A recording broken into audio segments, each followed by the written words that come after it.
Au Mali, les prochaines échéances électorales se tiendront en 2022, avant la fin de la période de transition. D'ores et déjà, les partis politiques affûtent leurs armes en remobilisant leur base à travers le pays. À un peu plus d'un an des élections, certains leaders politiques en quête d'ascension vers le palais de Koulouba sont déjà résolument tournés vers la conquête de l'électorat. Rencontre avec Oseni Amion-Guindo, dit Poulo, ancien candidat à l'élection présidentielle de 2013 et de 2018 et président du parti CODEM, Convergence pour le développement du Mali. Oseni Amion-Guindo, bonjour.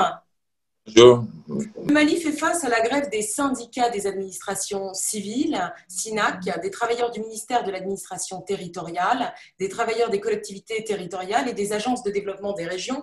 Que se passe-t-il actuellement au Mali? Bien avant le coup d'État, effectivement, beaucoup de syndicats, notamment les enseignants, l'administration territoriale et beaucoup d'autres, donc menaçaient d'aller en grève pour certaines raisons.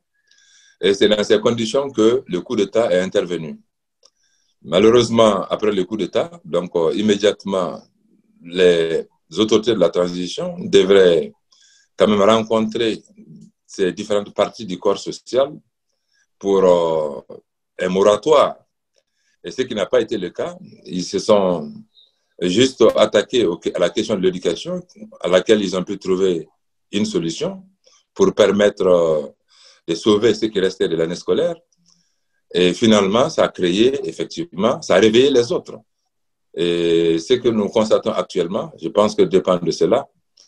Mais dans la gestion aussi, il y a eu une maladresse parce que tout simplement, au lieu de discuter avec les syndicats, on a voulu souvent les intimider et c'est ce qui a engendré la radicalisation au niveau des syndicats que vous voyez. Très bien. J'en reviens à une période de transition, à la période politique actuelle. Que pensez-vous de la gestion du Conseil national de transition et des 8 axes majeurs sur lesquels le CNT n'a plus que 15 mois pour plancher?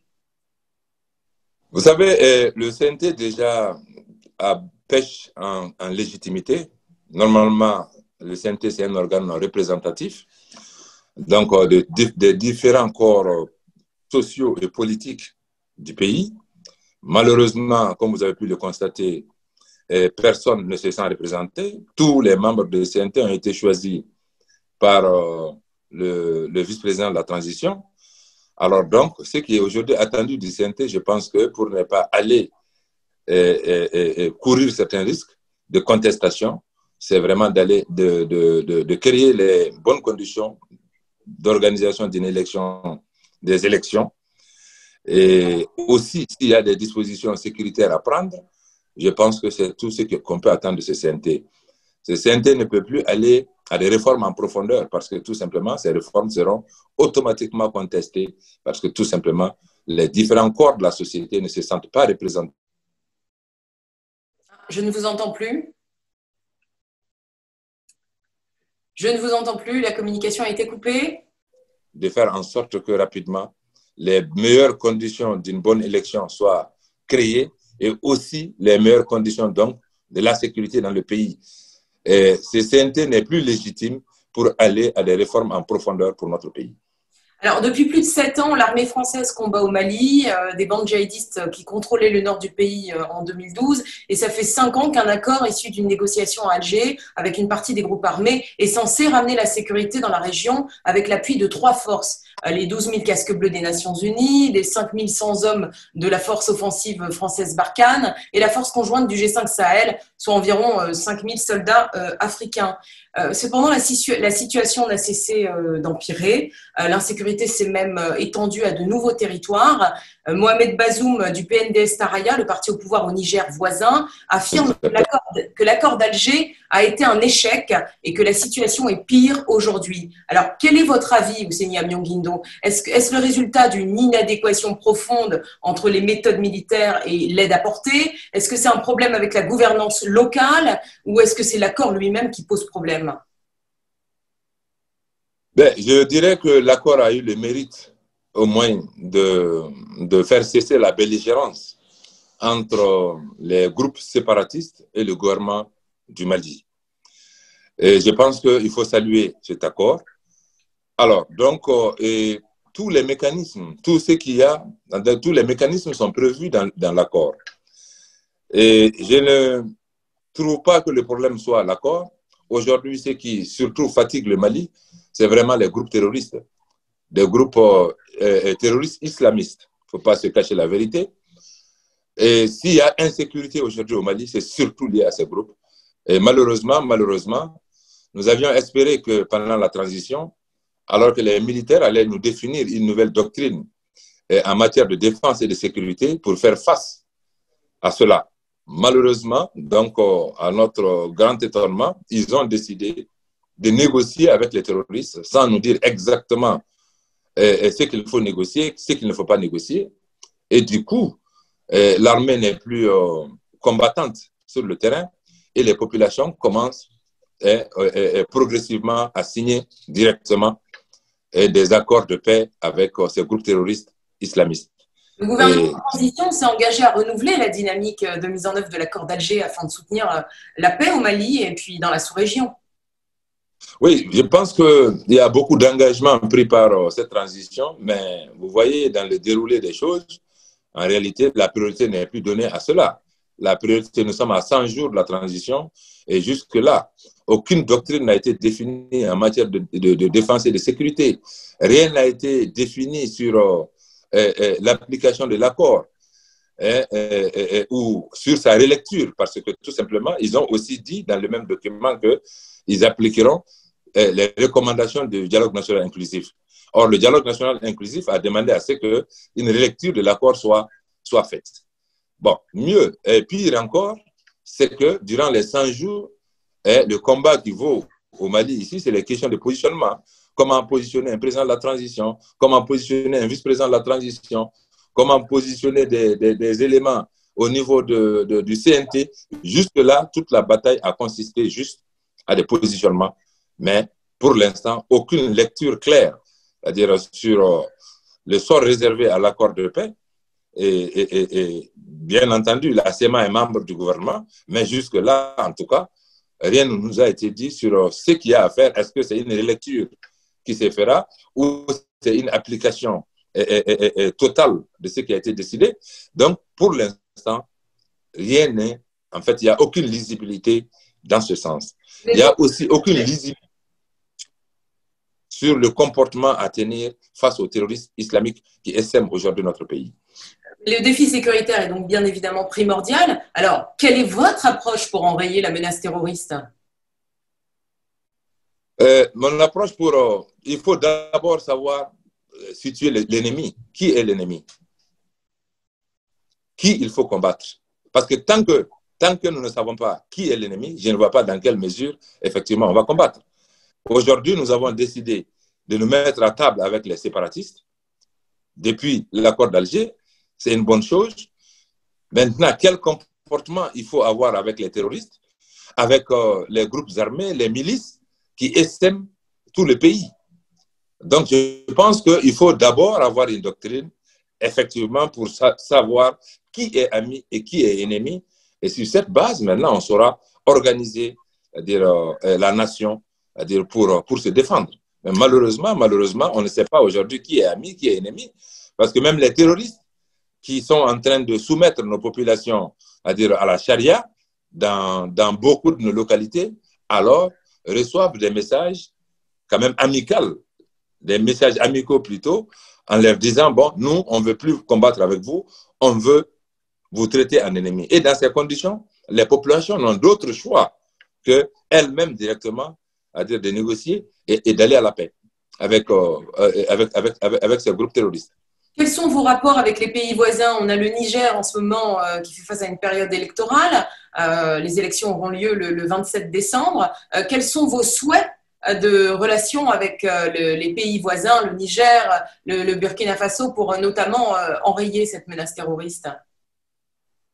Vous savez, ce terrorisme, il est transfrontalier. C'est pourquoi aucune doctrine comment dirais-je, nationale ne saurait, sans prendre en compte les voisins, ne saurait prospérer. C'est pourquoi, d'ailleurs, le G5 Sahel a été mis en place et d'autres efforts ont été faits pour qu'on puisse coordonner les actions face au terrorisme. Mais vous voyez, aujourd'hui, quand le Burkina dit que leurs ancêtres, les Burkinabés disent que leurs ancêtres ne les ont pas habitués à plier, à courber l'échine face aux terroristes, les ancêtres les recommandent de se battre contre toute adversité. Alors au Mali, nous disons non, que nous voulons effectivement avoir comme amis ou comme négocier avec ces terroristes. Donc c'est très difficile dans ces conditions d'endiguer le terrorisme dans la sous-région parce que tout simplement, il n'y a pas de coordination aujourd'hui, surtout d'ailleurs, après le coup d'État, il n'y a pas de coordination entre ces différents États frontaliers parce que c'est un terrorisme transfrontalier. Souvent, le Mali est utilisé comme base arrière pour attaquer le Burkina.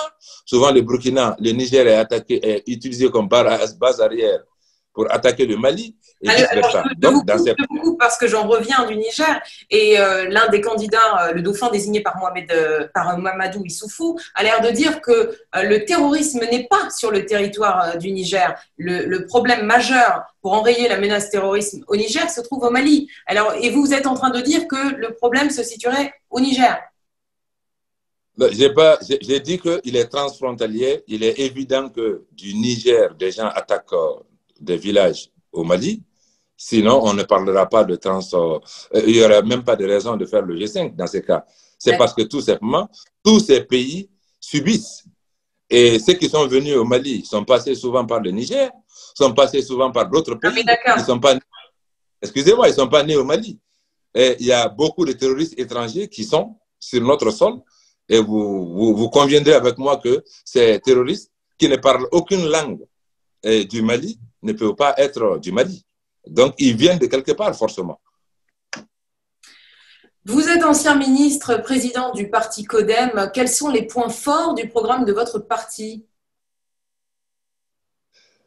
Non, le programme fort de notre parti aujourd'hui, c'est vraiment conquérir le pouvoir, mais en rassemblant les Maliens. Nous sommes convaincus d'une chose aujourd'hui, aucune stigmatisation ne pourra faire avancer le Mali. Il s'agit de rassembler les Maliens pour pouvoir faire face aux défis communs. Les défis communs, je l'ai dit, c'est d'abord la sécurité. Les défis communs, c'est l'école. Les défis communs, c'est le développement, parce que la paupérisation aujourd'hui dans le milieu rural favorise beaucoup le recrutement au niveau des terroristes. Et c'est à ce niveau qu'il faut inverser la tendance. Je parlais d'un véritable plan Marshall qu'il fallait faire, c'est-à-dire pour nos populations rurales, que ce soit dans le centre, que ce soit dans le nord du pays, et même que ce soit aujourd'hui dans le sud du pays, dans la zone cotonnière, où le coton, les revenus cotonniers ont drastiquement baissé, toutes les usines d'égrenage CMBT sont arrêtées parce que tout simplement, il n'y a pas de coton, il n'y a pas de production cotonnière. De 700 000 tonnes, on tombe à 200 000 tonnes. Toutes les huileries sont fermées et l'aliment bétail disparaît. Donc, il faut un véritable plan Marshall parce que les terroristes aussi proposent ce que l'État ne propose pas. C'est l'économie, c'est de développer l'économie criminelle. Alors, pour endiguer l'avancée du terrorisme et l'installation du terrorisme dans ces zones, nous sommes pour un véritable plan Marshall qui relèverait l'économie dans ces zones et qui pourrait progressivement sortir nos populations sous l'influence des terroristes et faire comprendre aux populations que l'État encore est mieux comme partenaire que ces terroristes. Malheureusement, jusque-là, ce n'est pas le cas et le recrutement continue du côté des terroristes. Les prochaines échéances électorales se tiendront en 2022. Serez-vous candidat avec le CODEM? Nous avons 15 ans de politique, 15 ans, pas plus. Toute notre vie politique, c'est 15 ans. Et sur les 15 ans, nous avons été candidats à 2 reprises pour l'élection présidentielle. Et à ces 2 élections, nous avons été dans les 5 premiers. En 2013 et en 2018. En 2018, nous nous sommes présentés contre le président sortant. Nous étions dans les 5 premiers. Aujourd'hui, nous pensons que notre parti, mis à part les 3 partis qui ont dirigé le pays de 92 à aujourd'hui, donc durant les 30 dernières années, donc je parle de l'ADEMA, je parle du RPM, je parle de l'URD, mis à part ces trois partis, notre parti politique est le plus représentatif aujourd'hui au plan national dans notre pays. Donc, il n'y a pas de raison que notre parti ne parte pas à cette élection. Et mieux, pour la conquête et l'exercice de ces pouvoirs, on ne s'est pas arrêté à CODEM. Il y a 3 mois, donc juste après le coup d'État, nous nous sommes organisés avec 20 autres partis politiques, donc qui nous ont rejoints. Nous sommes aujourd'hui 21 partis politiques, 5 ONG, plus une quarantaine d'associations, alors avec comme objectif de veiller sur la bonne marche de la transition, mais aussi en profiter pour nous organiser avec une candidature unique pour la conquête et l'exercice du pouvoir, c'est-à-dire après la transition. Donc, notre intention, c'est-à-dire est bien claire, plaise à Dieu. Donc, il y a une forte coalition qui a rallié le CODEM. Si vous êtes désigné candidat, pourquoi, après cette période de transition, les Maliens devraient songer à voter pour vous? Parce que tout simplement, nous sommes issus des entrailles de ce peuple-là. Vous savez, je suis des Maliens d'en bas. En 2013, RFI me qualifiait de candidat de la brousse. Et aujourd'hui, c'est cette brousse, c'est cette ruralité dans notre pays qui est en proie, c'est-à-dire à l'insécurité, en proie au terrorisme, en proie à la paupérisation, en proie à l'éloignement de l'État, en proie au manque de confiance vis-à-vis des gouvernants. Alors, donc, avez-vous débuté une mini-campagne comme certains autres candidats? Optimiser ces mois de transition pour parcourir le pays, pour recueillir les témoignages de la population, recueillir les besoins et les défis à relever, les défis de demain. Vous savez que je viens de cette ruralité et Jessica, moi j'ai cultivé. C'est Priscilla. J'ai cultivé. Pendant 10 ans, donc j'ai étudié dans les pires conditions. J'ai marché 8 km tous les jours pour aller à l'école. J'ai perdu tous mes frères en une semaine et sur le chemin de l'école, sans que je ne sache aujourd'hui de quoi ils sont morts, parce que tout simplement, il n'y avait ni infirmier, ni centre de santé. Pour un infirmier, il fallait faire 80 km, et sur les 80 km, il fallait faire 2 jours. Avec mon diplôme de l'ENSUP, j'ai fait le manœuvre pour vivre au Mali ici. Je connais les problèmes de l'emploi. Je n'ai étudié qu'au Mali. Donc, les problèmes liés à l'éducation au Mali, j'en suis témoin.